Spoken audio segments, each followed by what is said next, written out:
Hello, everybody. Welcome to episode 28 of Tough Bumps. My name is Matt Connerton. Of course, with me as he is every week, Eric Pilcher. And we have Austin Hicks with us again this week. Welcome back, Austin. Hey, how you guys doing? Welcome back in more than one way because you originally started this show with Eric, or did he start the show with you?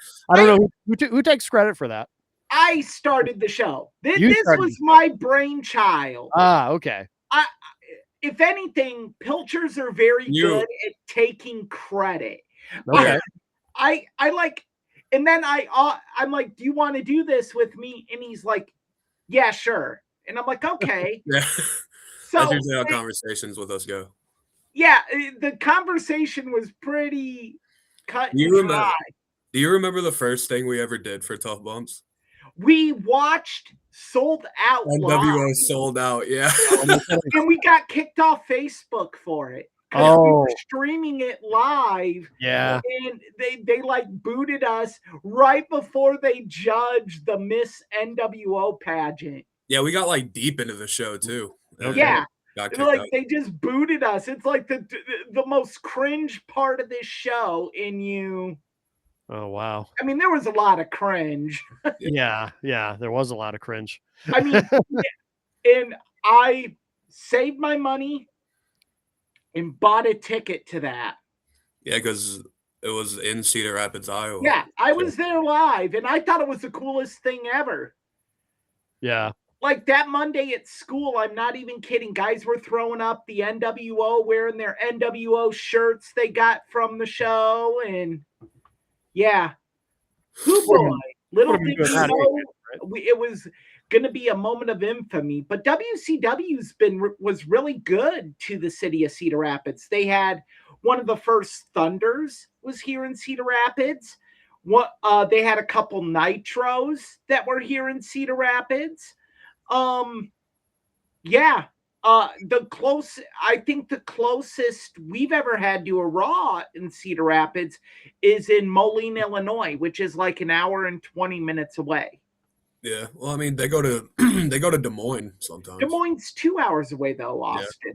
Still in the state, I guess. Yeah, but it's weird. It's weird to explain to people that don't understand where Cedar Rapids is, why it's closer to go to Moline, Illinois. Yeah. Than it is Des Moines.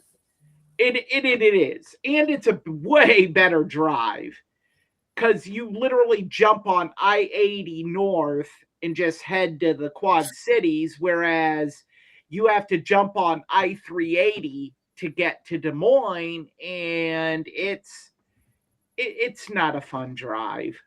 380 is horrible no matter where you're trying to go. 380 is awful. Well, that's our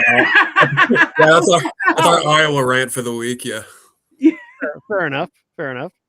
I should mention the date too for anyone watching live. It's what is it? Oh, it's January 11. You should know the date before you mention the date. No. Well, it helps. That's my excuse. Although I'm feeling a lot better, but if anyone wants to chime in, if you do happen to be streaming the show live, of course, we do have the chat room open, so feel free on whether you're streaming on Facebook or YouTube or where the hell else do we stream? Rumble, believe it or not. And we're even streaming on LinkedIn. I don't know if I'm sorry, not LinkedIn, Twitch rather. And we do have people who watch on Twitch who watch the show live, but so there's always that option. And of course, hello to all of our podcast listeners, which is most of the audience who just listen to it later at their leisure on demand, of course. But if you happen to catch the show on YouTube, please like and subscribe. So I'm trying to get better about remembering all that. But if you get it on a podcast network, please subscribe. Yeah. So yeah, although I've heard from somewhere in the Northeast that we are doing horrible with subscribers. Oh, yes, I've heard that as well. But I did see a TikTok video that had over 1,000 likes. Oh, that's pretty good. Oh, nice. You would think that that's good, but some people, and they're people who don't know how to read or what's the word? Translate ratings and what they actually mean. Yes. Yeah. The vaunted ratings. Yes, you gotta have ratings. Ratings aren't just an empirical number. You No. gotta have a understanding of what you're looking at. Mm-hmm. Yes. Like if Yeah. I just stumble on someone being a moron, that Mhm. counts as a view. Mm-hmm. So yeah. That's true. That's true. Well, should we get to our first news story in the undercard? Oh yeah. I'm in a positive mood today, so Oh, yeah, good. let's just get the negativity. There it is. So on the left, we have, of course, good old JR, Jim Ross, legendary. Many would say the best in the business ever, as far as an announcer. And on the right, we have Devon Dudley, of course. I would say formerly of- second best. formerly. Who would you say? A lot of people say Gordon Soley, but that's very Nope. old school. Who would you say? Mine is an unpopular opinion. Who is it? Uh-oh. Joey Styles. I thought you might say that because I know you're a huge ECW guy. Look, Joey Styles called a pay-per-view by himself, and you didn't even notice. Yeah. Like, I'm sorry, Joey Styles does not get enough credit for being one of the greatest to ever do it. Yeah. All right. No, I'm not going to argue with that. Yeah. But so for those who don't know, because we did talk about it last week, and of course it's sort of been dominating the wrestling media. Devon Dudley claims that he has expanded on his original claim. He has said that apparently Jim Ross was very drunk one night and was talking about how he wasn't sure he liked Devon because he was black, and I don't know. AR denies it. We're all of party it. with Bubba Ray Dudley right next to him. Like, Yeah. We're all of age here. We're all of over the age of 21. Yes. I dare say we have had unfortunate moments while drinking alcohol. Mm-hmm. I dare expound further that we have said regrettable things while under the influence of alcohol. Sure. Now, this doesn't excuse what Jim Ross said, but in the realm of racism in professional wrestling, this is, I don't know. It's an awful thing to say, but isn't even close to things that Cowboy Bill Watts, and Dick Murdoch and others have said and done. Well, do we even know? I mean, who do you believe? It really is. I mean, they're both they're both being very gracious about it. Yeah. You know, Devon is saying this happened. It was wrong, but he's not mad at JR. And JR is saying, you know, I'm not mad at Devon for saying this, but I never said it. I don't know why Devon is saying this, but I'm not mad at him. I mean, they're both being really kind about it, but they're telling opposite stories. I think it happened. I think Devon just kind of said it flippantly, but this isn't the type of thing you can say flippantly. Yeah, and I mean, you gotta kind of understand the situation. He was on, I don't think it was a podcast, but he was on one of Maven's YouTube videos, right? Yes. Maven, for better or worse, is one of those guys that if you say something to him, or yes, Eric he stirs the pot. He definitely, you can either love or hate what Maven does on YouTube. I'm kind of indifferent about it because I hate him. I think he exposes a little too much, but it's definitely one of those things where, hey, wrestler is struggling over here. Let's go do a video with it. Or it's it definitely puts wrestlers in a weird spot because they feel like they have to, you know, say something to get traction or get whatever. And I know Devon has a YouTube channel of his own, I believe. And Oh yeah. Yep, he's does been very same successful with content. it. He does kind of the same content that Maven does. Yeah, but yeah. I don't know. It's very odd. It's very odd. Look, the one thing that I didn't like about all of this, let's excuse what JR, not excuse it, but let's throw it to the side a little bit here.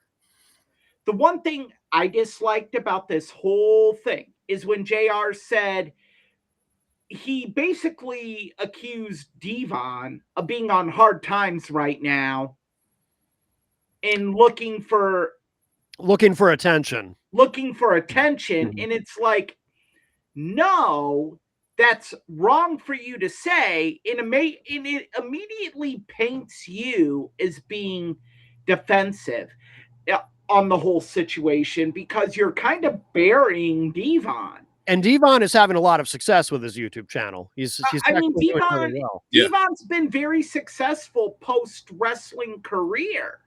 Not as successful as Bully Ray, certainly, with Busted Open Radio and everything Bully does. Which is kind of what JR was saying. Maybe he's jealous of but Devon was also an agent for a very long time for WWE. Yeah, it's very hard when you're an agent, and that's a very good point, Austin. It's very hard when you're an agent, a current agent, to go on podcasts and go on and do your own podcast, because what are you going to do? Host your own version of WWE Unreal? Like, it's kind of the reason why Bruce stopped doing something to wrestle with, right? Well, Bruce, I think his was health. Oh, fair. Yeah. I think Bruce, it's unknown, but I think there were some health issues, and it came down to, are you going to quit traveling for WWE, or are you going to do something to wrestle, or are you going to continue to work with WWE and put a pause on something to wrestle? I'm sorry, I'm going to do the thing that pays my mortgage, and has a pretty brutal schedule, I'm sure, the traveling. Yeah. Right. So I think his was a health issue. I believe his wife has had health issues in the past too. Major, so that could have been some of it. I mean, with Bruce, it's unknown. He is back. He is back. I think if there were an issue with him doing the podcast and doing work with WWE, I doubt he would come back at this point in time with Royal Rumble and WrestleMania and all of that. Yeah, busiest time for WWE right now. Yeah, so I do think it was a personal thing. Yeah. But look, it's hard for an agent to do that stuff.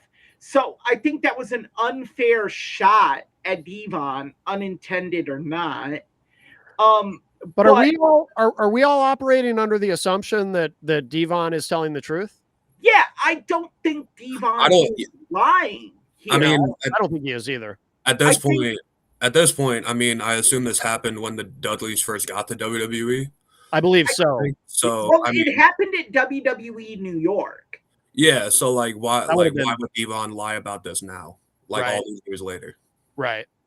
And it is certainly plausible that Jim Ross said this while drunk and does not. Jim Ross might also be telling the truth. He might, he might not remember, which is I think this is a situation where both people are telling the truth. Where sorry to cut you off, Austin. Yeah, but Devon might have said what Devon is saying, I think might have happened, and then what JR saying, hey, I don't remember, that could also happen.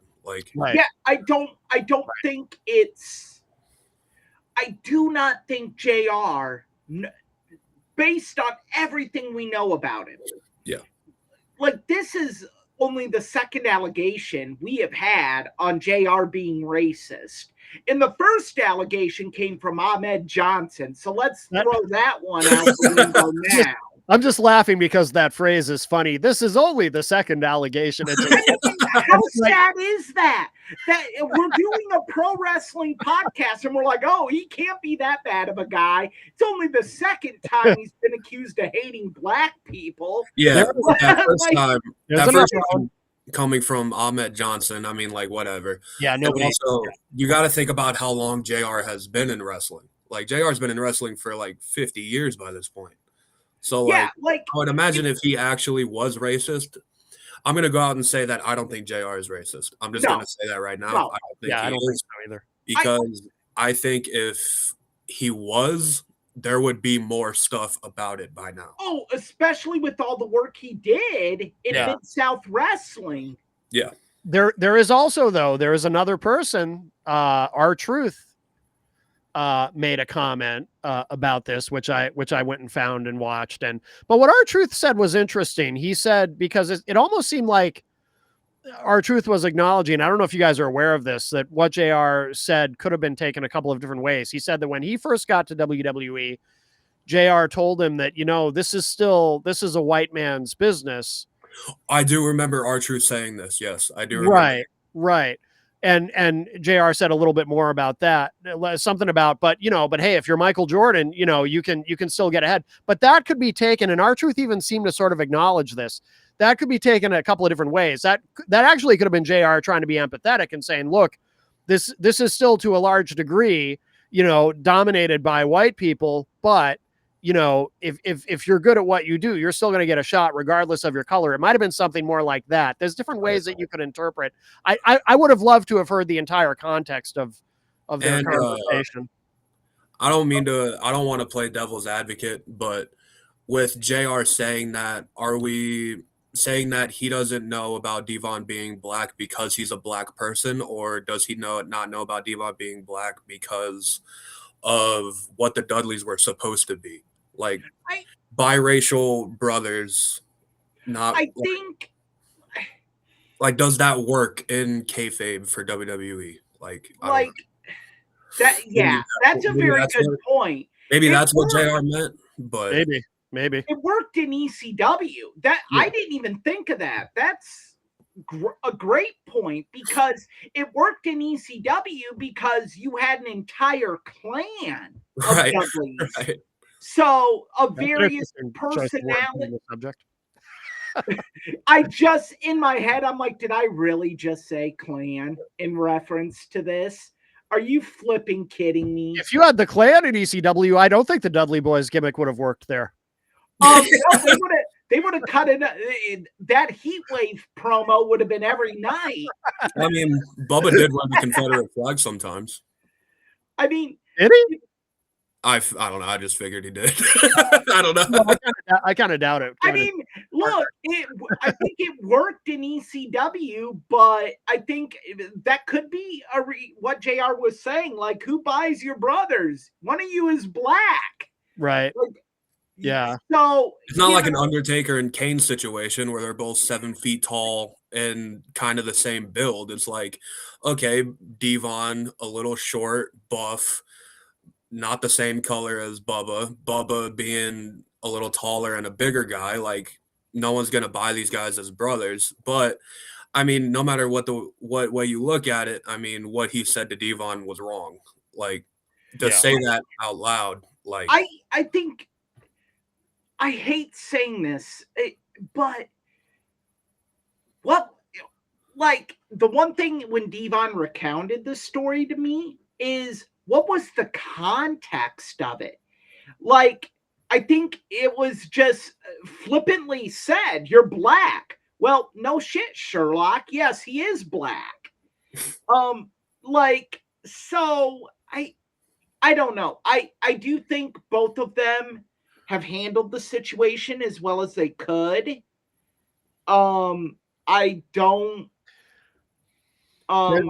JR fell into one little bit of a pitfall, though, and Devon pointed this out to Maven in their latest conversation on Maven's channel about how JR said, when he was, the last time he addressed this, he was saying again, I worked with Ernie Ladd, and Ernie Ladd taught me how to work with African Americans and how to, and that whole thing about, taught me how to work, and which Devon took exception to in his response, like, what do you mean showed you how to work with us? What does that, Yeah. what does that mean exactly? And the thing is, I think I know what JR meant, how to book them and so forth, but I can also see, but I remember hearing JR saying that and thinking, ooh, that's not going to come across well. No. But, again, context. Yeah, no, I agree. Back in Mid-South, you had to handle African American wrestlers a certain way, and in terms of how you booked them, we want to clarify that for and could JR have worded it better? Absolutely. Yes. But I don't think, again, he was saying, oh, you have to handle the blacks differently. Right. That's clearly not what he meant. Yeah. Yeah. And look, let's look at Jim Ross's age too. I mean, he isn't in the greatest health either. No. So sometimes things come into your head and you just say them. Doesn't make it okay, but I think there has to be a little grace given too with how JR responds to this. I do give credit to both Devon and JR though for saying that they would both like to meet each other, and kind of just talk this whole thing out. Once again, I think it was Maven that said this, that like he wanted JR and Devon to do it on his show. Of course he does. Yeah, I want them to do it on this show. Are you kidding? Yeah, I mean, as a guy who's promoting a YouTube channel, like, yes, I would assume you do want that. But I mean, JR said like, hey, I'll do it, but I'm not gonna make a TV show out of it. Like, let's just meet in private and talk about it. JR might as well have said, fuck Maven Huffman. Yeah, pretty much. like, you really think JR is gonna do it on your show, Maven, when he has his own show? When he has Conrad Thompson, right? Podfather. And I think why would he? It honestly wouldn't surprise me if, a couple months down the line we do hear about JR and Devon meeting up and talking it over. And it was inevitable. That wouldn't surprise me at all if we hear about that. And I think that would just kind of blow this whole situation over. I think the whole situation is close to being blown over anyway. Yeah. And it's because of how these two have handled it.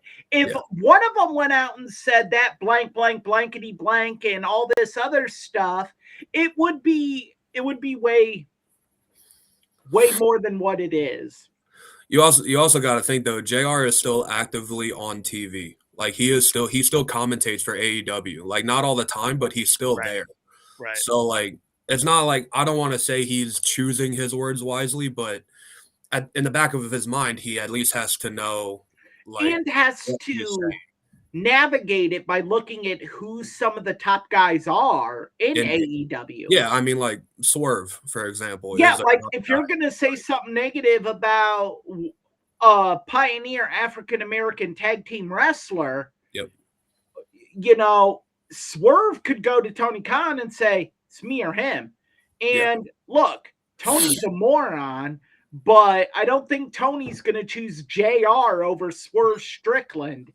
Yeah, especially because, I mean, not to make this about AEW, like AEW already has a good 3-man commentary booth. Like, to be honest, at this point in the game, is JR really all that needed? No, in my opinion. But, it's cool to have him out there for big matches and other shows. I feel almost bad. I feel bad saying this because I love JR. He drags down the product at this stage. He honestly commentates like he's never watched AEW before. He probably doesn't. Let's be real here.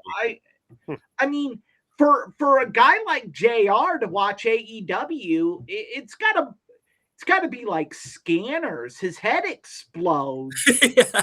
Because it's not fundamental pro wrestling. It's not long-term storytelling. It's not everything that he's used to. It is a lot with better production value. It is a lot like ECW in the sense of we're doing things to do things, and there isn't a real, there's a point A, but we don't know what point B is. We're just going to try stuff to get there. Do we also think that if this greatly bothered Devon, is there a reason why he is just now coming out and saying something? Right. I think Well, there is a risk involved. I mean, Right, if JR is so beloved, he might Yeah. have. But you know. at this stage, though, I mean, even if he came out with it 5 years ago, I don't think. I just think Devon made a flippant comment about something, because on the same podcast they were talking about AEW and how Devon was in contact with AEW, and right. I do remember that. Yeah, AEW sucks. And then there's Maven. Yeah, because I believe During Tony. the pot, and then he's like, well, JR is there, and then here we go. And I also have listened to it, unfortunately. I think Maven knew the story going into the podcast. Probably. That reminds me, because they did, I think it was maybe a year ago, maybe a little less. I don't know if you guys ever saw it, and I don't remember whose channel it was on or if it was on both of their channels, but Devon and Maven did a video together looking at some sort of racially charged moments from WWE Yes, from over the I years. did watch this. I think it might have been on Devon's channel. I think. Okay. But I do remember watching that. Yeah. And they had a great conversation to go with, as they're looking at these clips. I thought it was really good. By the way, for the record, I actually like Maven, but I don't. I know I knew I was going to be the oddball out on that one. But. I do. I watch Maven's stuff depending on what it is. Oh, like okay. when he's like breaking down matches and stuff like that. Like that's cool, I think. But yeah. When he's Fuck openly Maven Huffman. when he's openly on his YouTube channel showing you how to blade, it's like, all right, bro, come on. Like, what are we doing? Two things Maven is known for: drop kicking The Undertaker out of the ring in the Royal Rumble, and getting roasted by Ric Flair backstage on Monday Night Raw. That is it. That is what he is known for. And he won a crappy reality TV show that he didn't even deserve to win. He wasn't even the best performer that season. You cannot watch season 1 of Tough Enough and say Maven was the best male performer. Was Chris Nowinski on that season? Chris Nowinski was on that season. What's his Josh Matthews? Finalist. Josh Matthews was on that season. The dude Bob Holly beat the hell out of, and he died of brain cancer. Yeah. Oh, tough. Sorry, I forget his name, and I feel awful. It's either Matt Capoletti or Matt. There it is, Matt Capoletti. Those three infinitely better than Maven Huffman. Yeah, but Maven had a good look, to be honest. Oh yeah, because come on. And Maven had an incredibly awkward acceptance speech when he won that night. That's what I remember about Maven. His speech was. I think Maven thanked every deity known to man. What was awkward was I remember him saying, I want, and he said it multiple times, I want to thank everybody who came before me in this business. It's like, dude, everybody who came before you just want a contest to be there. Yeah. You're talking you had a regular 9-to-5 job a month ago. Like, everyone that came before you and paid their dues. Yeah, he's talking like he just headlined WrestleMania, and he's thanking everybody who paved the way for him. It's like, dude, you just won this contest. You just got gifted a position. Guys broke their backs for literally. To be fair to Maven, that drop kick at the Rumble is a good moment. Yes. No, I agree. Eric will not agree. We can talk about that because I'm sure we will. Royal Rumble memories, main event. Oh, that's right. That's true. All right. So we move on to our next item on the undercard. Yeah, sure. What do you want? Where are we going next? Where do you guys? Title changes. We had a lot of them this week. We did. Of course, the big one, Drew McIntyre. Jenny and I watched it yesterday because I was dead asleep Friday night. I wasn't feeling well. Well, SmackDown also it was kind of delay. It was taped for No. us in the States, unless you have a VPN and Netflix. You know, even if you would have had a VPN, wouldn't have mattered because it's on USA. I know, but internationally, it would have been on Netflix, I think, though. No, No? USA is international. Oh, They're okay. part of the NBC Universal umbrella. I just watched it through Twitter, to be honest. Yeah, Yeah. I made it a point to watch that match. I did watch that match, though. Yeah. I liked it. I like the match. I'm I liked not. it better than I thought. You like the ending? I liked everything really. I liked it a lot more. I was kind of rolling my eyes at first about 3 Stages of Hell. Oh, this is never that great, but I thought it exceeded my expectations. I'll put it that way. Yeah. If you're gonna do the 3 Stages of Hell, I think it should be on a PLE because having it on network television, you're really watering it down.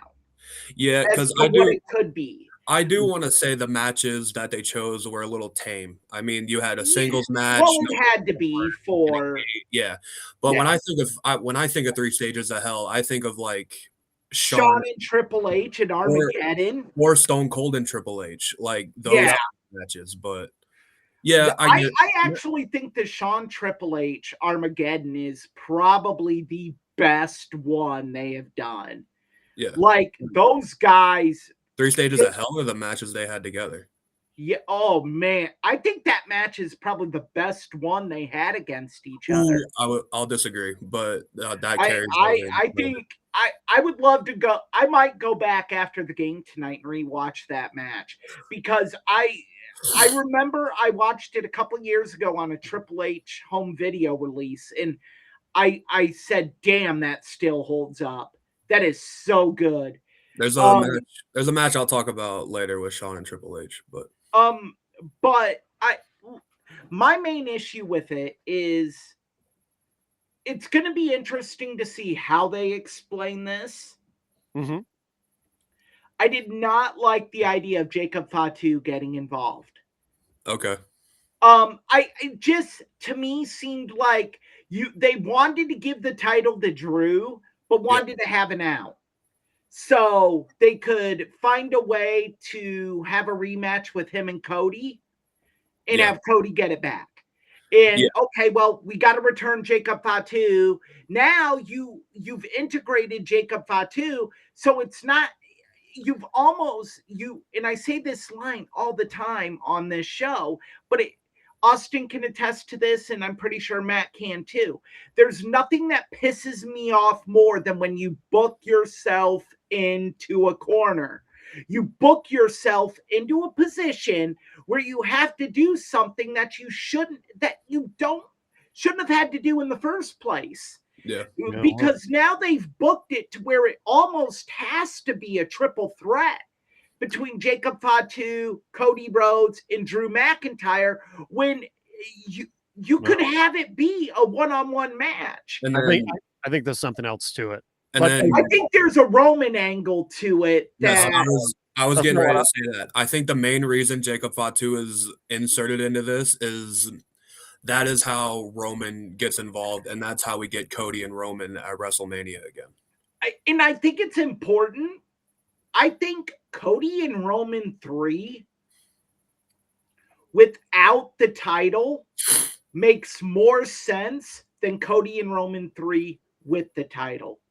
Well, also, I think there's something else going on here too. I think they're trying to plant a seed in our minds that maybe, just maybe, it was Cody who attacked. Yes, Jacob. Because when Jacob Fatu got taken out, it was never revealed who did it. I mean, most people assume it was Drew, but Jacob, I think Jacob, before he got taken out, was kind of getting up to the WWE title picture. Yep. And with the way they present Jacob Fatu is like, hey, like this dude could win it. Like this dude is next. Like I would be fine with that, but they can't do it as a slow burn like they did the Jade Cargill, Naomi, and Liv Morgan situation. They got to speed this up. I think they got to have it revealed when they do before they do a rematch. Yeah. But the problem I have is then you have Cody as a heel, but Drew is just so insanely good as Oh, yeah. a heel. Drew is Right. fantastic as a heel. I hated Drew. I was so completely indifferent to Drew McIntyre as a babyface. And As a babyface, he was He's a dull. boring babyface, in my Yeah. opinion. yeah, Yeah, no, yeah. and so it's going to be interesting to see how they navigate this because again, they've kind of created kind of a messy situation here. And how do they get there? Yeah. And We'll see. I think it's going to be interesting.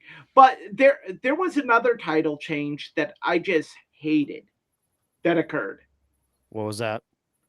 And I hate when you give people titles just to keep them relevant. And I feel like that's what they did with Rhea Ripley and Io Sky. Oh, really? Okay. I don't like they don't need a title. The Kabuki Warriors were great tag champions. Yeah.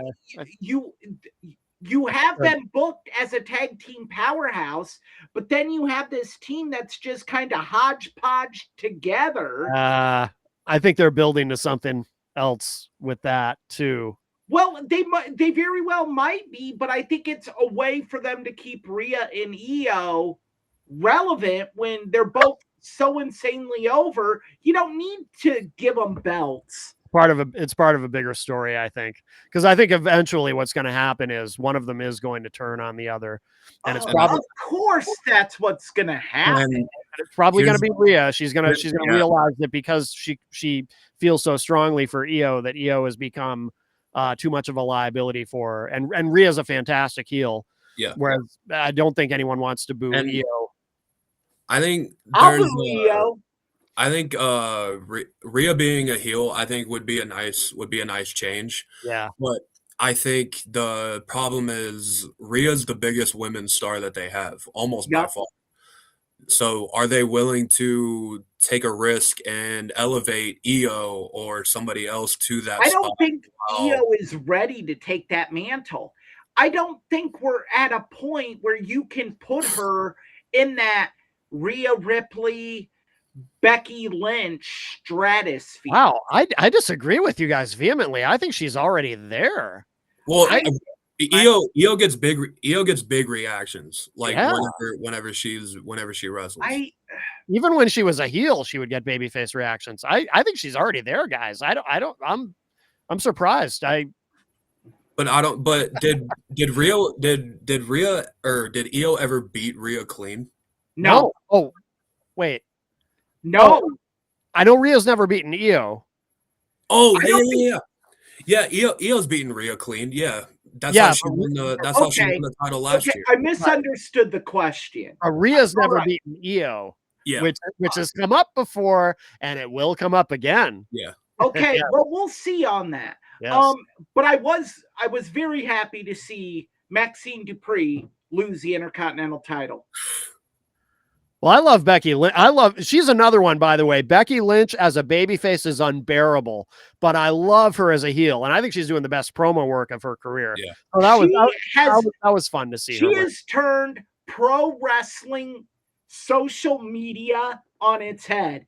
I have followed Becky Lynch on X just to see what she will say. And yes, I know it's kayfabe, but I don't care. It's some of the funniest. Oh, it is. It is. But she's been her game with that has been really strong for a long time. Remember when she had her feud with Ronda Rousey years ago? And she was Becky Lynch was ruthless on social media. Yeah, that whole feud was pretty much on social media. Yeah, you're right. The thing about this Becky Lynch run is she is doing to the women's Intercontinental title what Macho Man Randy Savage did for the men's Intercontinental title. Yeah. She is grossly elevating this. I agree. Where it could be a bigger title than either women's championship. Yeah. Where that's the title the workers want. Oh, absolutely. And Yeah, I am not a fan of Maxine Dupree. I like her. I like what they've done with her. like fine, like whatever you want. My whole thing is I'm in a chat Austin and I had. I made a comment about this. And Austin he has this knack of just saying yup to something if he doesn't want to even address it. Yeah. But I said, hey, messing up spots in a big match is what happens when you schedule your wedding 1 week before the biggest match of your career. Yeah, because she was getting married, yeah. Yeah. Like, are you, pardon my language, are you fucking kidding me? Yeah. Like, this is the biggest moment of your career. You winning the title doesn't matter. You in the rematch, that's what people remember, your performance. She botched so much in that rematch. Becky Lynch, she looked like 50 pounds of shit in a 5-pound bag. And Becky Lynch made her look good. Becky Lynch carried her to that. If she wasn't with someone as good as Becky, how bad would she have looked? I've thought about this with Maxine Dupree a lot. I don't take any pleasure in like the people on like social media. There's a lot of hate going around on Maxine Dupree, but you got to understand, like, this is a girl that I think started wrestling maybe 2 years ago. Yeah. Like, and she is trying. She is. I think she's come a long way too. Thank you for saying something, Austin, because I like, don't want to personally attack the young lady. That's not what I'm trying to do here. I think that this has to be a major learning moment for her in how you conduct and handle yourself. Yeah. The moment, I get it, life happens. Marriage is a big deal, but you just won your first singles title. Like, there has to be, I don't know, some self-realization about what a big deal it is. You just went over on one of the biggest stars of this generation. And 3 weeks later, you're getting married. And it isn't all her fault either. Yeah. Let's be honest here. It isn't all her fault. WWE Creative had to know she was going to get married. And they still went with it. Right.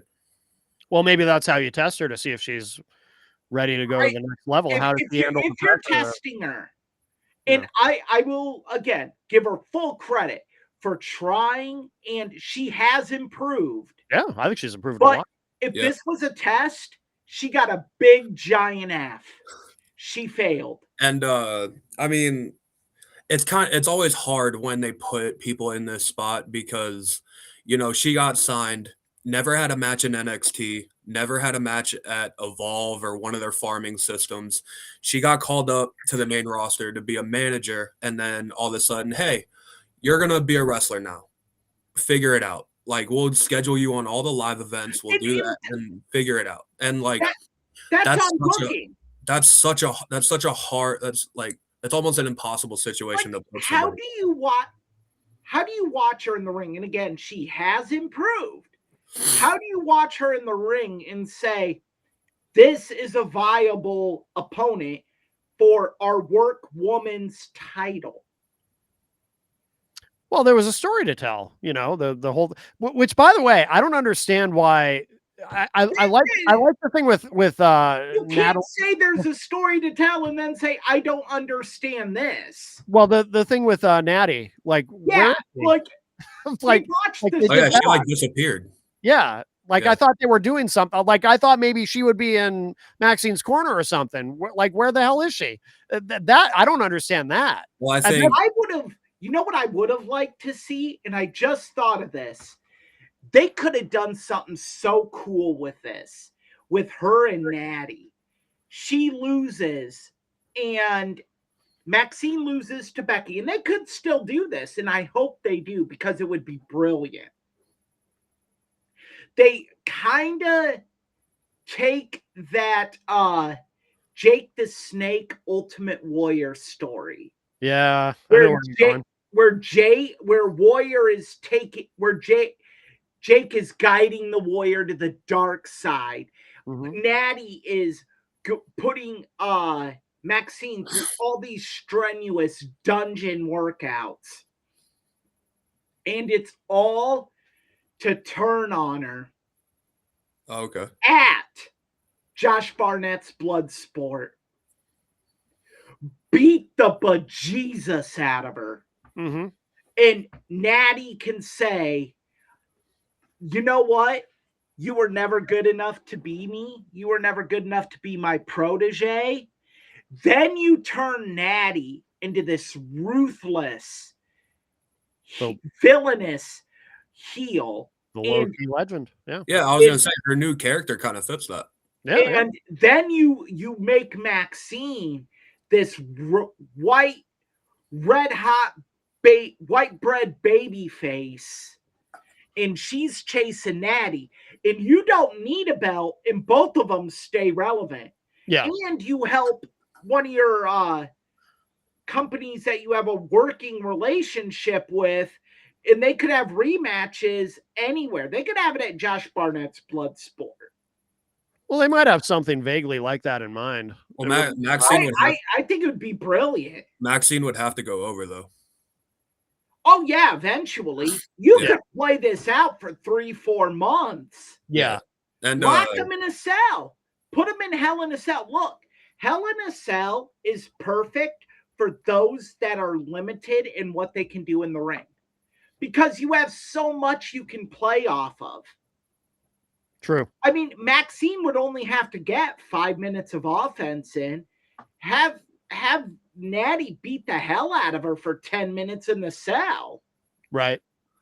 Going back to Becky, I think putting the title back on her is the right decision. But I mean, it's obvious where this is going, right? And I'm all for it. AJ Lee at WrestleMania. Yup. And I think the way they're doing this and the way they're telling this story is brilliant, because you don't want to do it in Riyadh, which I'm going to say I don't think AJ Lee would even go to Riyadh. Given her stance. Why not? I think you're wrong. I think AJ is going to be in the Rumble. I don't know. It'll be interesting. I'll just say that. If they got Punk to go over there, I think AJ goes over there. Yeah, why wouldn't AJ go? AJ's very big. And I've read her autobiography. In reading that book, she is very staunch in women's advocacy and women's rights and everything like that. I don't know. It'll be interesting. I won't be able to tell you if the match is good or not, because I won't watch it. I will. Because, me too. I'll come on and tell y'all all about it. Fuck Saudi Arabia. But if that match, does AJ win? Does AJ win? No, you have AJ lose the first time by nefarious means, because then when you ever go over at Mania, it means more. No, I'm saying at Mania, dude. Oh yeah. Oh yeah. You gotta have a match before that, though. Well, that could be at the Chamber. They could just have a match at the Chamber. Yeah, you gotta have a match before that where AJ is so close, but Becky does something. Because I was thinking that Becky and AJ would be in the Women's Rumble like itself. Oh, I think if you do that, Becky eliminates AJ. Oh, yeah. Makes sense. I agree with that. Yeah, and then AJ leads to Becky getting eliminated. Yeah. So, like the whole, one of my, again, we're kind of segueing here. One of my favorite Rumble spots ever is Hulk Hogan, Sid Vicious, Ric Flair. Sid eliminates Hogan. Hogan gets mad, grabs at Sid, and Rick comes up and dumps him out. Yeah. I think you can do something similar to that where Becky eliminates AJ. AJ gets very angry, grabs Becky, and then whoever you want to win the Rumble eliminates Becky. Yeah. And Becky is just livid because AJ cost her shot at being a double champ. I agree. And That'd be- being that'd be Becky 2 belts again. Yeah, that'd be Were good. there any other big title changes we didn't talk about? No. Carmelo Hayes won the U.S. title, but That happened. Oh. to- Yeah. that happened a little while ago. Yeah. Yeah, That's true. Yeah. that didn't happen this week. Right. Yeah. Good job, Carmelo. I like what he's doing. I like what they're doing with him. I like him. I like him better as a babyface than a heel. I think Mello is money. I might be bigger on Carmelo Hayes than a lot of other people are. I think we're looking with I like Carmelo Hayes. I think we're looking at a guy that can main event WrestleMania in like I agree with you. 5 to 6 years. Like that's what Okay. I'm thinking. Okay. Like, him and I him thought and you meant Trick like Williams. next year or the year after. No. I'm like, Like, God, no. you gotta build him up for that. But I'm It's thinking like, whatever you're smoking, send some my way. Like, no. I was gonna be like, okay, Tony Khan. yeah. But yeah, I think Carmelo Hayes and Trick Williams both. We're looking at 2 young guys that can be like Mania main eventers like in the next few years. Yeah, I agree. Where do you guys want to go next on the undercard? What do we have left? We have one last story. Bullet Club. Oh, yes. Yes, the Bullet Club. For life. You guys It's- both probably yeah. know. You guys both probably know a lot more about the Bullet Club than I do. I mean, look, you in the history of pro wrestling, stables have been so relevant. I dare say they are the most influential. I'd say you put them over the NWO and Really? DX. Wow. Just in everything that came from the Bullet Club. AEW came from the Bullet Club. Yeah, without Bullet Club, AEW doesn't exist. Yeah. I mean, we talked about it a little last episode about, Matt Cardona laying the groundwork, but without that logo and that t-shirt, it doesn't happen. And I mean, you can also I don't think New Japan in the United States happens without Bullet Club. With how popular New Japan got, I think because And I don't think ROH is still around. yeah, because you almost had like Bullet Club Japan and then Bullet Club ROH, and then those two would like merge sometimes with like the Young Bucks and stuff like I that. think you don't have AJ Styles in WWE without the Bullet Club. Yeah, because that New Japan run that AJ had pretty much like And you don't have Finn Balor. yeah. So there's a lot that the Bullet Club laid the groundwork for. And I think I greatest stable in pro wrestling history. You look at the names that have come out of this stable. Finn Balor, Carl Anderson, the Young Bucks, Kenny Omega, Cody Rhodes, Adam Cole, a name that gets forgotten in whether you agree or disagree with the reasons behind it. Marty Scurll, Hangman Page. Hangman Adam Page. There are other names that were never a part of the Bullet Club but got made because of the Bullet Club. Would we know who Kazuchika Okada was without Bullet Club? I dare say not.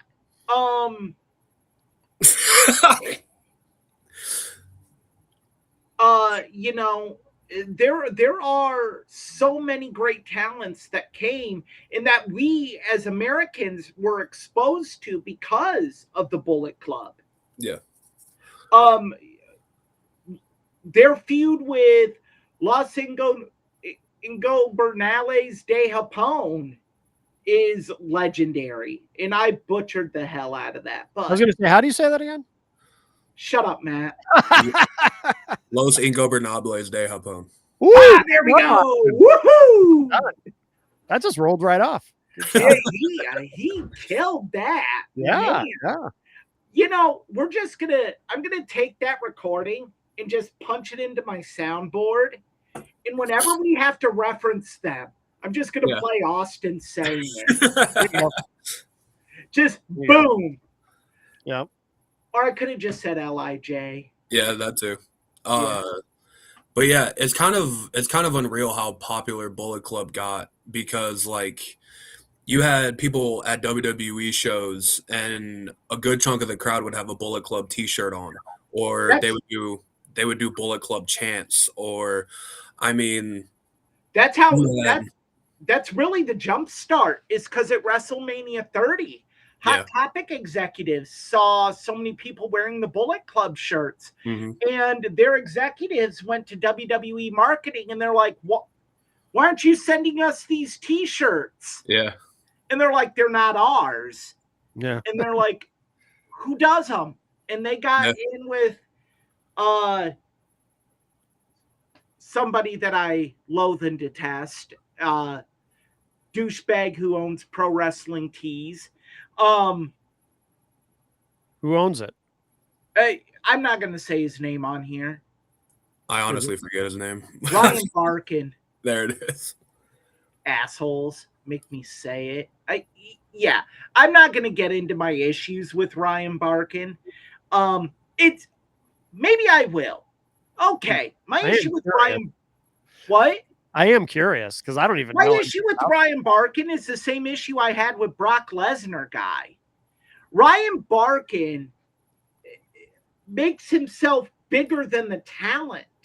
It's like, dude, you make fucking t-shirts. Yes, you've done an amazing job doing this. Yes. Kudos to you. You found your niche. But you're not bigger than the wrestlers that, without the wrestlers, you don't have this. Right.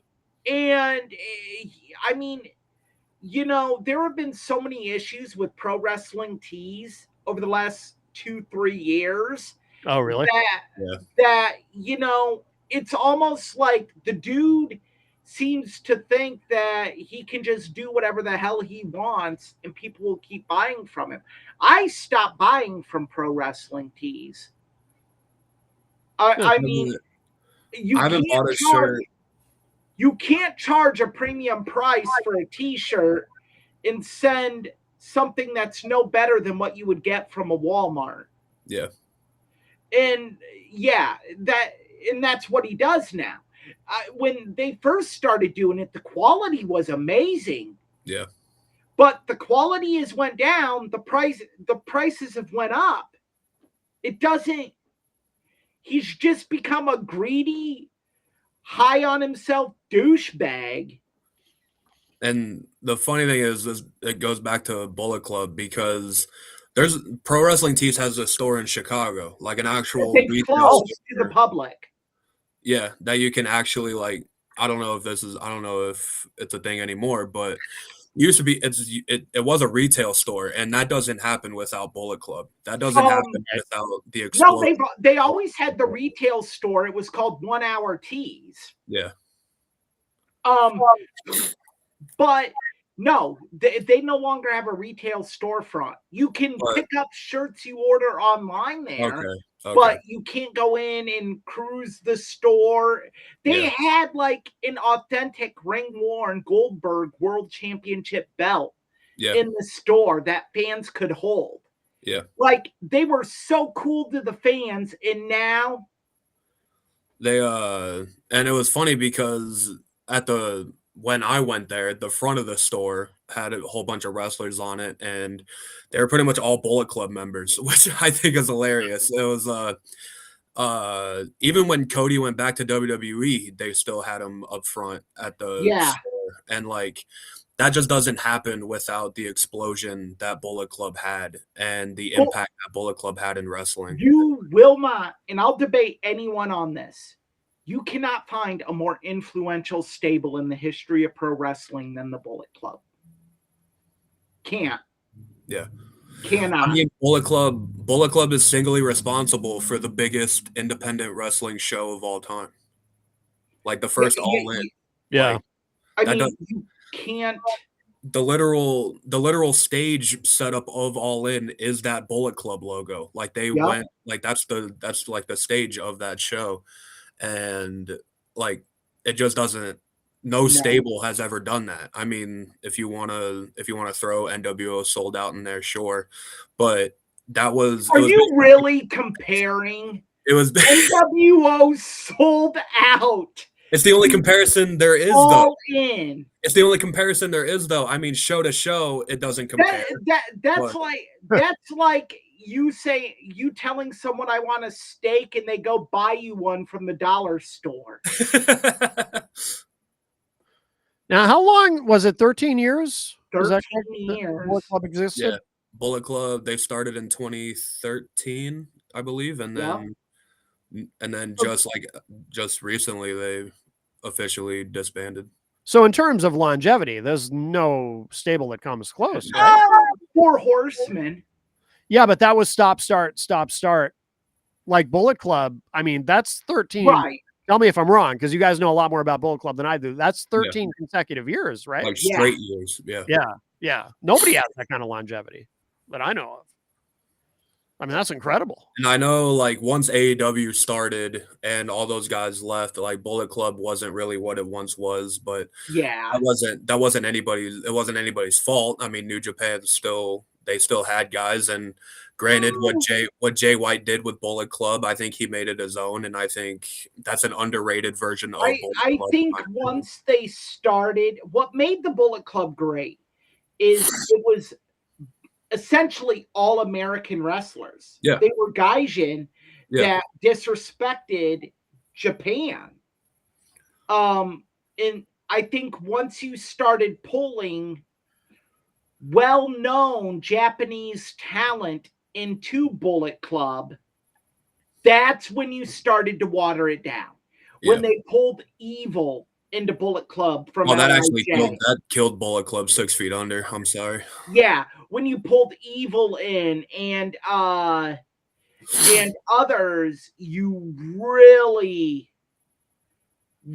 and like it was almost the NWO syndrome. If you wanted to get someone over in New Japan, you just threw that Bullet Club T-shirt on them. Yeah. And it doesn't work like that. The fans have to believe they can be a member of that group. Yeah. The only guy, Cody was kind of like forced into Bullet Club, but it worked. But it worked because the people wanted it. Yeah. It wasn't forced. The people wanted it. Oh, can you guys too explain to me, and I'm sure a lot of listeners will want to know this too, those of us who are not as familiar with the Bullet Club. So is my understanding correct that it's a heel faction, right? But kind of a cool heel faction, right? Their whole gimmick was they would come at, like when you wrestled in New Japan and you gave that post-match speech. Yeah. You gave it in Japanese. Oh. They would make a point to speak every word in English. Okay. Yeah. Like Kenny Omega would always talk in English, even though he's fluent in Japanese. Okay. Yeah, they would disrespect the NJPW traditions. Okay. Like, that was their big thing, was we're just here to make money off you people. Yeah. We don't care about New Japan, their traditions, any of that crap. Yeah. Like the Young Bucks would stop a match to have the cameraman point the camera at them. Yeah. Yeah. When they had their first show in America, the Young Bucks came out and refused to do their flex spot because opening match, ew. And then they were like, "Oh, We can't lose. We can't I have lose a this deal with match Hot. I have a for deal a with Hot Hot Topic. I can't lose t-shirt on TV. deal." I have a Hot Topic deal. I can't lose on TV." So That's this is great. all crap they did, and they Yeah. would do. That's where being the elite came from. Is they would film themselves just acting like dumbasses throughout Japan. Yeah. Like, So then, what would the dynamic be in terms of crowd reactions? So in Japan, they would get booed. They would get booed in Japan. But Okay. if they had an American date like ROH or PWG or other things like that, as soon as that Bullet Club theme would hit, the roof would go off because Okay. it was just the cool factor. It was just like, I mean, like that logo's cool. Like you can't like Yeah, it is. Yeah, but they would still be booked as heels. yeah, but but you they would get couldn't- cheered. Look, Yeah. I'm gonna say this. I have been to many wrestling shows live. The biggest pop I have ever heard at a live wrestling show was ROH Global Wars, Villa Park, Illinois, main event. You heard Bullet Club. Yeah. And then the opening bars to Kenny Omega's theme. Huh. And the building was shaking. Like, ROH announced one name for their Global Wars tour. One name, Kenny Omega. All 4 shows sold out. Yeah. Yeah. Because Immediately. at that time, it was almost a rarity for Omega to do ROH dates. Yeah. Oh. Like, they sold out. Like, it was the highest grossing 4-day tour in Ring of Honor history. I believe it still is. Oh, it has to be now. Like, I got to the arena 2 hours before showtime to be in line for meet and greet, and people were lined up to the end of the building. This is an independent wrestling show. Yeah. The meet and greets they had the next day at Pro Wrestling Tees sold out in 20 minutes. Oh wow. Jesus. Like, what? Yeah. What? Yeah. And it's funny because a few years after that, when AEW was a thing, I went to a show in Chicago. I went to an AEW show in Chicago. It was the night CM Punk came back to wrestling. Oh, you were there. Yeah, I was there. Oh, wow. And He did not get an ice cream bar though. no, I did. I have the wait. Hold on. Oh, I always thought you didn't get one. I have the wrapper. Oh wow. I'll be damned. Yeah. And it was and still, even when AEW was a thing, there was still like a massive amount of Bullet Club shirts still. Yeah. So like just that lasting value of the Bullet Club name and That's what the only Cody shirt I own is his American Nightmare Bullet Club shirt. Mm-hmm. So yeah, I think the most important question before we move on to the main event. Austin. Yeah. Was the ice cream bar good? It was like a standard ice cream bar. It wasn't you could Oh, what a letdown. yeah, you could like go to the grocery store and get the same ice cream bar I got, but the fact that it had a CM Punk wrapper on it, it was pretty cool. It was good. Was CM Punk on the ice cream bar itself? No, it was just a plain ice cream bar. Oh. What a jip. Yeah. I don't think we say that anymore, Eric. Right? I'm not offended. I'm sort of kidding. I'm sort of kidding. I don't think we say that anymore. What? You can't say jip? No. No, that is considered a slur. We're not gonna get I didn't, to We're be not fair, gonna I didn't know that. we're not gonna get dinged on YouTube or anything for it, but no, that is considered a slur. Holy shit. You didn't know that? No! I wouldn't have said it. Oh, that's funny. I didn't know that. You didn't know that either? Yeah.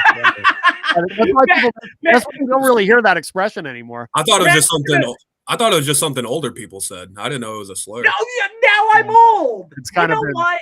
I don't need this. I'm the being oldest of the accused three. of being a racist, and I'm- now I'm old. What? Just because a guy gets a little bit of gray in his facial hair and his like hair here. I'm the oldest one here. How come I'm the most PC? Maybe it's my Northeastern elitism. Yeah, maybe us bumpkins and hillbillies in Iowa. That's right. That's funny. Anyway. Oh, anything else on the Bullet Club before we? No. Okay. Before you guys call me anything else, You we'll mean move before- on. Okay.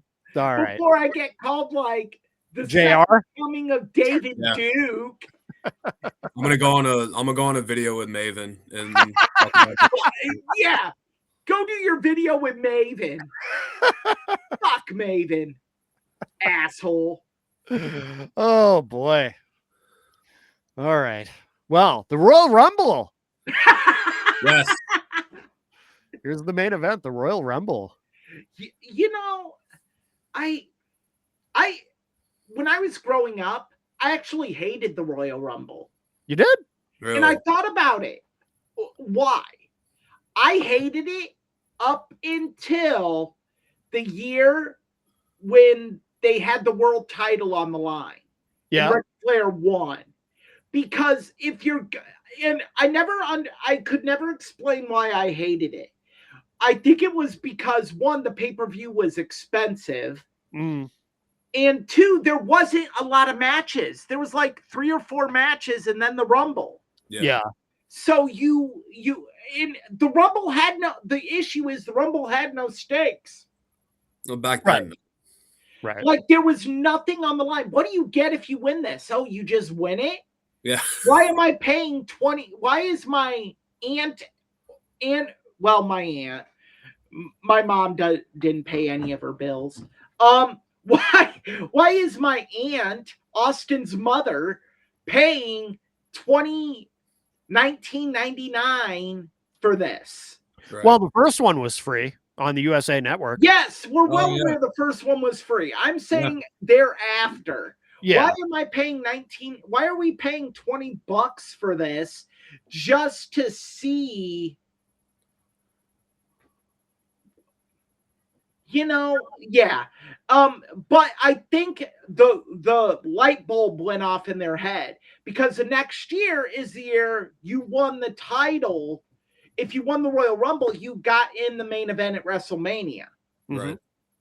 And it's been that way ever since. And now Royal Rumble is probably my favorite premium live event. Yeah, it is a lot of fun. It might be my favorite too, actually. And I think it's awesome how it's evolved with the surprises and the returns. And every year you count on certain things like how for a few years it was, how's Kofi Kingston going to avoid elimination this year? Right. Yeah. Who's going to be the shortest? I like how you can have like betting pools with your buddies at this. Like one year, my buddy Rob had it where everyone put in $5 per number, and whatever number you drew, whoever had the number that won the pot. Yeah. You could guess. I've heard of some parties, they have parlays. Who will have the most eliminations? What will be the shortest elimination? How long will the longest person be in? So yeah, things like that. Yeah. I think the Rumble's easily my favorite show of the year, I think. And it's just because it's a thing where you don't know exactly what you're gonna get. I mean, you have an idea who you think is gonna win, but you never really know. I mean, what surprises are you gonna have? The other, and with the women's Rumble now, there's 2 of them, and like, I know it could kind of seem like overkill some years, but I mean, is anyone really going to complain about 2 Royal Rumbles a show? Like, No. or like, I think it's all about, and the Rumble's more about moments than anything, with Right. more moments than an entire match. I mean, I think, like, I think in the old, like in the Attitude Era and in the not and in the New Generation era, even the Ruthless Aggression era, if you would have done 2 Rumbles, it wouldn't have went over. And it has nothing to do with the talent that the women had at that point in time. I mean, did WWE did they even have enough women at that time to do a Rumble? I'm not even gonna go into that rabbit hole. I'm just gonna say because they didn't, but Right. let's theoretically say they did. Yeah. It wouldn't have worked. I think, the Rumble is a perfect example of how an event has evolved as fans have evolved. Yeah. I agree with that. And I think it's very much evident by the fact that I think last year the women's Rumble match went longer than the men's Rumble match from a time standpoint. I don't remember, but yeah. I think it's happened it's happened once, and that's a big deal. Yeah. And I think, you look at some of the most major moments that have happened, and I think we put so much stock into the WrestleMania moments. To me, the Royal Rumble moments are bigger because you don't get to the WrestleMania moments without the Royal Rumble moments. Yeah. And I think that's so important when you're discussing the Rumble, is to understand the importance of it. Yeah. Just like great moments, like returns. You got to think about Edge in 2020. John Cena in 2008 returning in MSG. Like just moments like that where it's Vince like McMahon blowing out both of his quads and was pissed off at Batista and John Cena. Yeah. That's funny. That was epic. Yeah. You guys, what's your favorite Rumble of all time? My favorite Rumble of all time? No, because you guys will call me biased. Why? Oh, I know what one then. Luger, Brett. Oh yeah. Yeah. Yep. And a close second is 97. Okay, yeah. I think 97 when Austin was thrown out by Brett and the refs didn't see it. And then Austin gets back in and throws Brett over the top. Yeah. Was amazing. But yeah, the 90, I think it was 95. 95 is my favorite. I think Luger and Brett, because if you want, as Vito is coming in here, if you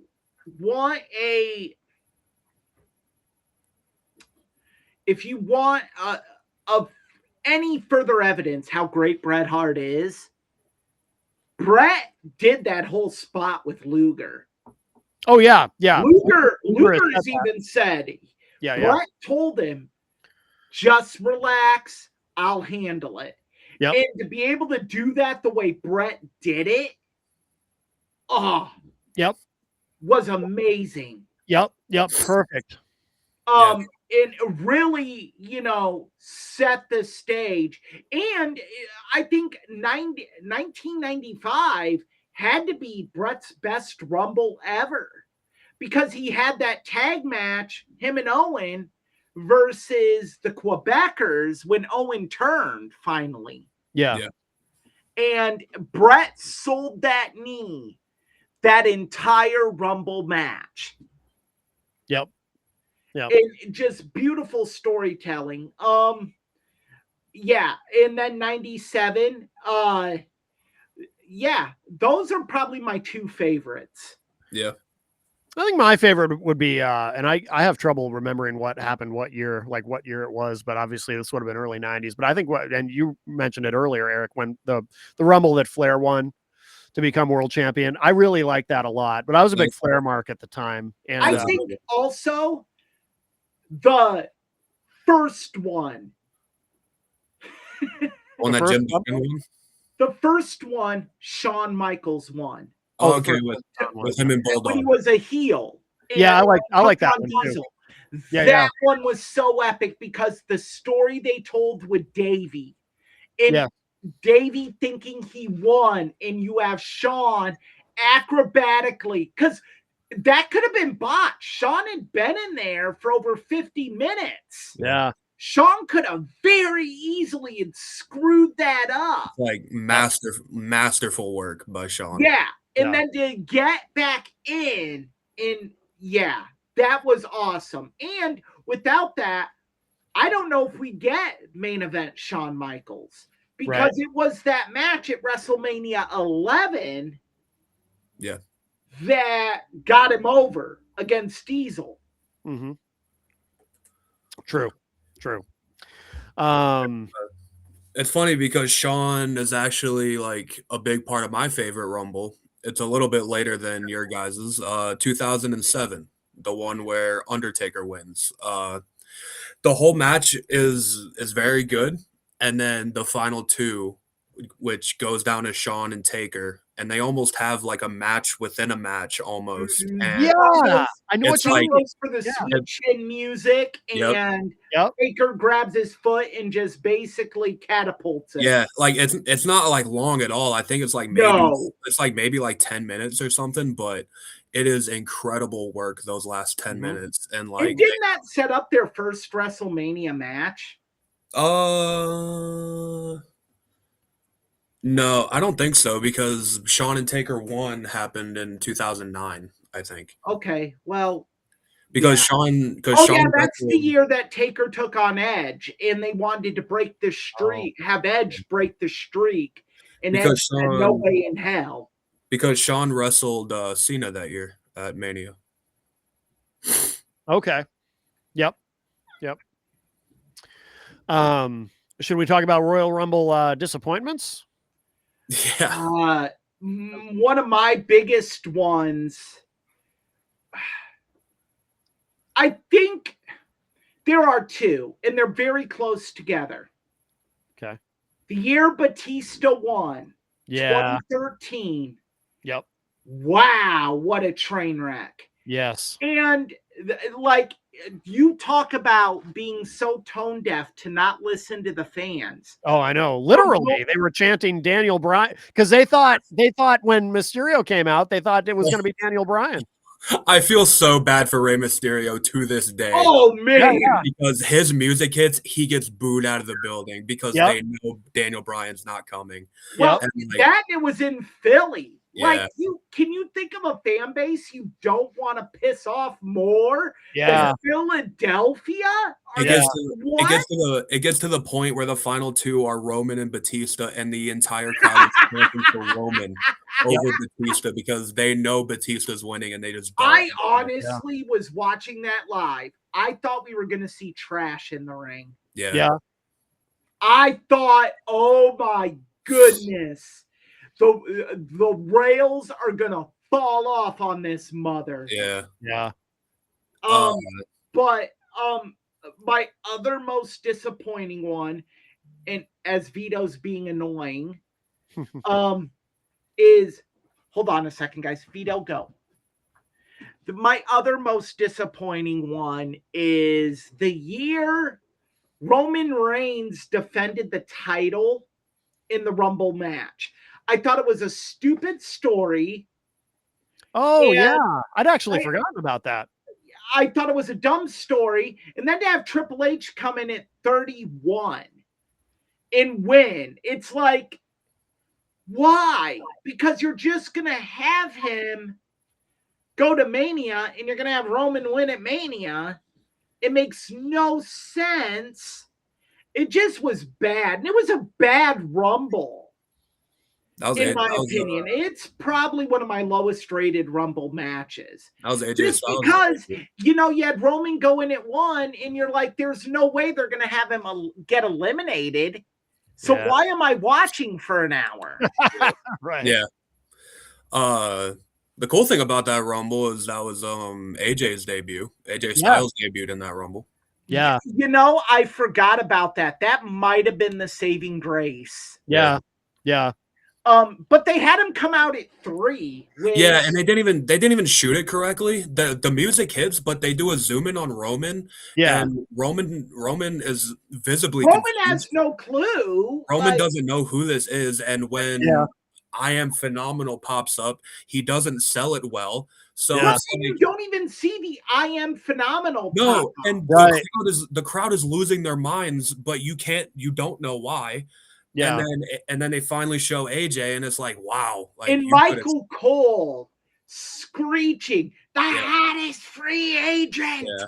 And it's like, no, Michael, this isn't a surprise. Everyone knew this was happening. They sell who he is. Don't sell that WWE signed him. Yeah. Right. We know who he is. Talk about, and then he just says, an international world champion. No, IWGP heavyweight champion, you mark. Yeah. Well, at that time, though, that was also the time they didn't want to mention TNA by name or New Japan or Yeah. But it made him seem like all he's done is be this international champion. Get the fuck out of here. Especially when you have the entire crowd losing their minds that he's here. Yeah, right. Read the crowd. Yeah. I think they were surprised. Because I've heard AJ say that in interviews, that Vince didn't think that AJ was going to get the pop that he did. Well, Vince was so tone deaf at that point. AJ himself was worried that he wouldn't get the pop. Well, you're always going to be worried. I mean, Triple H was worried when he returned after the quad injury to MSG. Yeah. You're always going to be worried when you're doing a debut or you're doing a big return. And that's great because that shows you're invested in what you're doing. Yeah. Right. I don't. Yeah, I get why AJ was worried. I mean, if he comes out and you can hear a rat piss on cotton. Yeah. Oh, boy. It also helped that Rumble, I believe, was in Florida, which is kind of like TNA's home base at the time. True. Yep. It was. So, my least favorite Rumble of all time is actually the year before that one, 2015, the one where Roman won. Because again, Philadelphia. Yeah, because and WWE, I don't know why they did this. They shot themselves in the foot by announcing 2 or 3 weeks earlier that Daniel Bryan was cleared and he was going to be in the Rumble. So you have everyone thinking, okay, you messed it up last year. You can have Bryan win this one. Do a match with Brock or whoever was champion at the time, and then Bryan enters the ring early. And gets eliminated. He gets eliminated almost immediately. Yeah, and the crowd shits on the entire match afterwards because they know who's winning the match, and they tried to save it, but they ultimately made it worse. They tried to save it by having The Rock come out and prop Roman up. Before that, though, they had Big Show and Kane eliminate everybody. Oh, They eliminated Dean Ambrose. They eliminated Dolph Ziggler. They eliminated Bray Wyatt. They eliminated everyone the crowd liked just for them to try to get Roman cheered, and it didn't work. Well, pal, gotta work the fans. Yeah. I can control the fans, pal. It backfired so bad that what Eric said, The Rock came out to save Roman and they booed The Rock didn't even know what to do because I guarantee you they're just like, Rock. Yeah. You got to go out there. Yeah. And Rock's eyebrow went up when he holds Roman's arm up and the crowd is booing and he looks around and he's so confused as to what's going on. Yep. And it's a bad situation to put Rock in. It's an even worse situation for Roman. Yep. And Just don't have Bryan in the Rumble if you're And then gonna have if you're dead instead set on you Roman. had Roman lose clean to Brock at Mania. No, that was the Seth cash-in. No, Yeah, the 2015 was Oh Seth. yeah, it was. Okay. There's one Roman won, and they had Brock beat him clean, which made no sense at No, all. that was Mania 34 in New Orleans, I believe. Yeah, it just made no damn sense. Yeah. Like, why in Roman dominates that Rumble, it was set up to be a passing of the torch moment. Yeah. And this is after he dominated The Undertaker at the previous year's Mania. Yeah. And it was like just that era of Roman, I think, was handled so poorly. Oh, yeah. And, Well, because like, Vince wanted to make him the next big face, and yeah, and you can't do that. It has to be done organically. yeah. Yep. Like, just don't like they could have just it boggles my mind how they messed that up so bad. Just don't have Daniel Bryan in the Rumble. Like, just don't have him in the Royal Rumble. He can return the night after Well, or save it for Mania. Like, you don't need him in there if he's not you going. could have even done it the night after Mania. Yeah, like I don't like. It, like I think the problem with the Rumble is sometimes they just overbook returns and they try to have so many of these great memorable moments in it that it ends up becoming a mess. And that's what happened the year John Cena and Batista eliminated each other. like looking back on it, it's funny, but like it's almost impressive how they were able to land at the exact same time. Oh yeah. Yeah. And one of the big pro wrestling conspiracy theories and all of that is they planned it. Oh, okay. They planned it. And it's like Cena and Batista and Vince. You couldn't even plan it that good. No. That was a botch. Yeah. Like, yeah. So much so that Cena and Batista had to call that whole entire like overtime thing on the fly. Like, Yeah. they didn't know what to do. So like, okay, spine buster, throw me off, because I assume like Batista was supposed to win it regardless. So like, I mean, in one other, like, my question for you two is, outside of the Royal Rumble, there have been some great matches. Yes. Within the Rumble. What has been your favorite Rumble, non-Royal Rumble, Royal Rumble match? Yeah. I was a big fan of when Bret Hart defended the belt against Razor Ramon at the Royal Rumble. 93. That's a good match. I thought that was really good. Yeah. There's always, I always go to two in my mind. The first one is Royal Rumble 2007, where it's John Cena versus Umaga in a last man standing match. Oh yeah.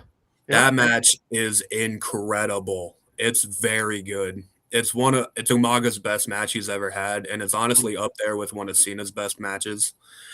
And the other one is also a last man standing match. It's Shawn and Triple H at Royal Rumble 2004, I believe. Yeah.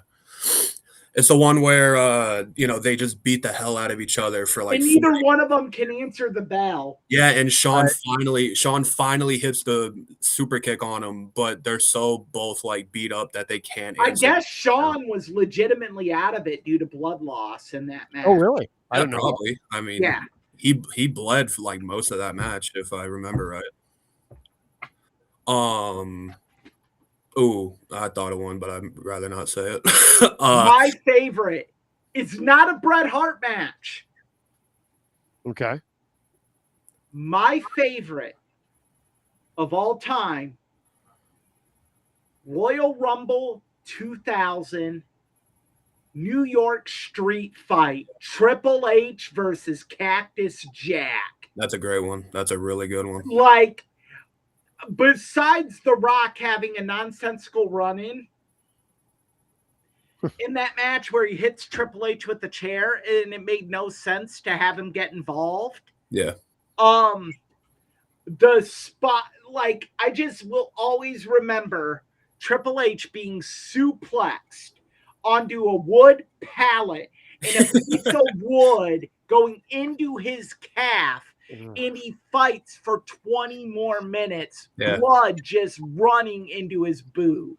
And I mean, the pedigree into the thumbtacks is one of the gnarliest things I've ever seen, and it could go wrong in a million different ways. And I am still shocked to this day that. And then that image of Triple H being rolled out on a stretcher and lifting his head and seeing Cactus Jack standing tall in the ring, like, that cinema. Yeah. That is my favorite Royal Rumble match of all time. Royal Rumble 2003 has a really good WWE title match. It's Kurt Angle versus Redacted. Oh, Benoit. Yep, Chris. I didn't know. I didn't know if we could say it, but yeah. We say his name on here. Okay, Chris. Yeah, Kurt Angle versus Chris Benoit at Royal Rumble 03 is very good. Yeah. It's also had a bad match. One of the matches that I've never heard a good explanation for it. Yeah. And I'm like, why the fuck was this on a pay-per-view? Brock Lesnar versus Hardcore Holly. For the WWF Championship. Yeah. Well, I remember why they did the match, because Bob Holly came back from his broken neck at the hands of Brock Lesnar. I don't care. I was disappointed. I actually thought it was fine. I just wish they had done more with it. No, the match was so bad. Yeah. Like, one, you can't have Brock was still considered green as goose shit. Yeah. You can't have Brock in a situation with Hardcore Holly. Brock does something snug to Hardcore Holly early in that match. Hardcore returns the favor and the wheels just fall off. Yeah. Yeah, that was awful. I thought you were gonna say Triple H versus Scott Steiner. That one was awful. Yeah. Talk about Suplex City. Yeah. It's the originator. Yeah. They Okay. That was bad, but it was not Hardcore Holly Brock Lesnar bad. I'm sorry. I'll give you that one. That was an abomination.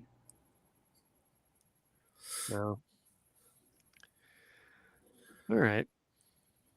That was the drizzling shits. Yeah. I mean, Hardcore Holly getting a WWE pay-per-view title match, like that's crazy. That's just honestly crazy. I mean, and I've never been a Hardcore Holly guy. I think what he did to Matt Cappelletti was disgusting. Should not have happened. Yeah, I agree. And I think anyone that sits there and says they respect him after that, you need to kind of check the respect thing. I think JBL's an asshole, and I could never see JBL doing something like that. Right. That was heinous, and there was no reason for it. No, because I've watched that season of Tough Enough on a few different occasions to see if I could see anything that Matt Cappelletti did where you're like, okay. Yeah. He didn't. He was just a nice kid. Yeah, that's what I remember, yeah. And Bob Holly being an asshole. The funny thing is, Hardcore Holly is actually part of one of the funnier Rumble moments of all time. Do you guys remember Daniel Puder? Oh, yes. The 2005 Rumble where it's Benoit and Guerrero. Oh, they beat the hell out of him. And then Puder comes in and they start just killing him almost. And then Hardcore Holly comes out. And I don't know if Daniel Puder deserved that. Maybe he did. I mean, he almost broke Kurt Angle's arm one time. So maybe That's exactly why they did it. yeah. So I mean, look, Daniel Puder was a broke man's Tito Ortiz. he did have the hair. No, he had the hair, the look, the build, like Tap out shorts. Yeah, like it was just ridiculous. The problem is they were building Daniel Puder up as this big badass, but he started to believe it. Yeah. And look, you can believe in your character, but the minute when the character starts to take over, that's a problem. Right. I have no problem with what they did to Puder. No. It's honestly funny looking back at it. Oh man. Well, I think should we start to, I don't know if you guys have anything more to say about the Rumble, or we're kind of. I think it's one of the greatest events in pro wrestling. Yeah. I put it up there with Starrcade as one of the most landmark annual pro wrestling events. I think it's always great. And we can sit here and armchair quarterback the booking till we're blue in the face. Yeah. But at the end of the day, we're still going to watch, except I won't watch this year. Right. And it's always weird because no matter how you feel about WWE's product or creative or whatever, like, you know, WWE creative's not really the greatest right now, at least in my opinion. I mean, they have things that I like, but you know, it's hard to not get excited about the Royal Rumble. Right. I will say this about WWE creative is, look, we're not going to agree all the time. But it's better than what it was when we disagreed with everything. Right. Yeah. I'll take this WWE over the last few years of. Yep. Me too. Yep. Me too. Because I could be like, okay, I don't like this. Like when this comes on Raw or this comes on, I can tune out. But I know this is coming and this is coming and this is coming. And I like this. Right. So yeah, there were times over the last few years where Raw was a chore. It's like, why are we doing this? Yeah. But even during those years when the Rumble would come up, like you would always watch. Oh, like, yeah. You would, because it's just a fun event to watch. You know what I mean? Exactly. All right, guys. Well, should we talk about next week? Yeah, next week, we are going to do kind of the same thing we just did with the Rumble. Today, January 11th, is the 33rd anniversary of the premiere of Monday Night Raw. Yes. So we are going to talk about Monday Night Raw memories. We're going to look at our favorite moments on Raw, moments that weren't great, decisions that weren't great, as Vito is spazzing out right now. He's ready for the game. Okay. Yeah. As you can see, he he has his New England Patriots sweater on. Yeah. He's ready. Okay. He's geared up. He's amped up. Yes. As one should be. It doesn't help that he doesn't have his training collar on, so I can't warn him and be like, get down. Right. Yeah. And do the alarm and then get down and do the vibration and then get down and he gets his ass shocked. Okay. So he knows it isn't on right now. Yeah. Like he's well aware he's getting away with what he should not be getting away with. Yeah. Oh. Little shit. Oh, very cute. I don't think Vito has seen a Royal Rumble. Oh, well, that'll be exciting. You won't see it this year either. Yeah, that's true. Well, you know, I show him an old one. I can. Vito, you want to watch Royal Rumble 95? Okay. There you go. I got a grunt, so I don't know if that was yay or nay. Yeah. He was a Shawn Michaels guy. He might be, he might be a Shawn guy, which would make sense because he is completely fearless and doesn't care. Like the guy jumped at a giant oak tree this morning. Oh. He has a cut on his eye now. Oh, from it. Yeah. And we walk by this said tree and he looks at it and it's like, no, you lost. Yeah. The fight's over. Yeah. So yeah, but no, next week, Monday Night Raw, celebrating the 33rd anniversary of it. Yep. And All right. I don't know if we'll have Austin with us or not, but I'll come back. Excellent. really, hey, Good. we're booking guests. All Not right. bad for a show that only has five subscribers. Well, he's man. not really a guest. He started the show.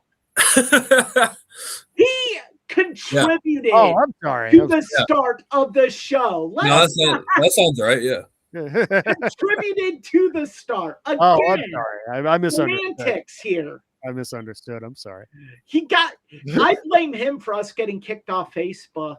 Right. It's his fault. Maybe. Well, all right. Well, very good. so yeah. No, next week, Monday Night Raw memories. Okay. All right. Sounds good. Sounds good. And Eric, do you want to mention Pilcher's Point? Yes, pilcherspoint.com. I promise sometime soon we'll get content up. I'm navigating through a bunch of stuff right now with workers' compensation, Department of Labor. It's a mess. No, I can imagine. But definitely, you can find me on Instagram, X, and TikTok at pilcherspoint.com. All right. Very good. Very good. And of course, you can find me at mattconnerton.com. And Austin, where can people find you? Assuming you want people to find you. I don't know. Spot there. Maybe you don't want people. I don't know. I don't know. I'm on Facebook, Instagram. I'm just a regular dude that likes wrestling. Just a regular dude. But you know, Austin, when you log in now, you need to have the second line with your SoundCloud address so they can hear the LNC. Oh, that's true. Yeah. I can do that. Yeah. Maybe the LNC could do a theme song for Tough Bum. There you go. That might be in the works. All right. It's sweet. We ain't paying you shit. Like, I'm gonna even that out. Throw that out there right now. Like, you guys are doing this pro bono. Yeah. All right. Well, very good. Very good. All right. And we have Vito saying goodbye. Yes. Vito the dog. not Vito Spatafor. No. I was actually considering changing his name when we talked about Vito Spatafor last week. Yeah. And so now when I reference him, I say Vito Corleone Pilcher. So that way everyone knows he is not named after a gay mobster. So I was going to say, if he was Vito Spatafor, you could say he's a real come from behind kind of dog. Why are you going to insult Vito like this? I'm just quoting. Just because a dog has humped a tree branch 4 days in a row doesn't mean. I was just quoting a line from the series. I mean, I changed it a little bit, but for the species. Oh, yeah. Forget what I said about the tree branch. We have a doe that's in heat around here. Yeah. And because I have a wooded area to the left of my apartment, Austin can attest to this. And Vito goes for a walk in that wooded area, but I think this doe marked territory on this branch. Oh. And so Vito, nature takes its course. Yes, it does. Well, very good. All right. Well, thank you both, Eric and Austin, and thank you to everyone who watched and or listened. If you view the show on YouTube, please like and subscribe, and please subscribe to the podcast on your podcast platform of choice, etc. Episode 28 of Tough Bumps in the book. And that's it. We're out. We'll talk to you guys later. And enjoy the game. I won't be watching, but I assume you guys. No, you won't. Austin, when's your team play? I don't know. I have to look at it. Yeah. All right. Well, enjoy your sports ball. There you go.